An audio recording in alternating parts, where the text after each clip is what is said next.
31 डिसेंबरची party cancel केली आणि आताच पातीला चुलीवर ठेवून दिलं आणि कोण जास्त खाणार ह्याच्यासाठी पोरांची भांडणं पण लागली.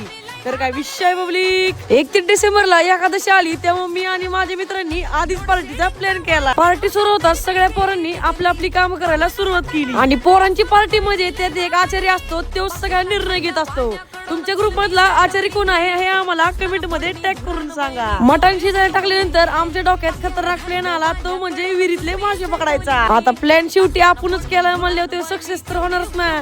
आणला ना पहिले तासला खतरनाक मासा. आता आम्ही तर पार्टी करतोच आहे. तुम्ही 31 डिसेंबरचं नियोजन काय केलं हे कमेंट मध्ये आम्हाला सांगायला विसरू नका. आमचा आचारी जरा लई चाबरा होता, सारखंच मटण शिजलं का नाही बघायचा, म्हणून आम्ही आचारीच बदलला. आता सगळ्यांना खूप भूका लागल्या होत्या त्यामुळे आम्ही जरा पटापटा काम करायला सुरुवात केली. बिर्याणीचा मान करीत चाबऱ्या मित्राला दिला, तर म्हणलं बिर्याणीला दम द्यावं. पार्टीचं नियोजन तर एकच नंबर झालं होतं, पण शेवटी मटणासाठी भांडणं लागली. प्रत्येक पार्टीमध्ये सर्वात जास्त पैसे खर्चणारा एक जण तर असतोच, त्याला माझी रील पाठवा म्हणजे तो पण खुश होईल. आमच्यातला हा आहे.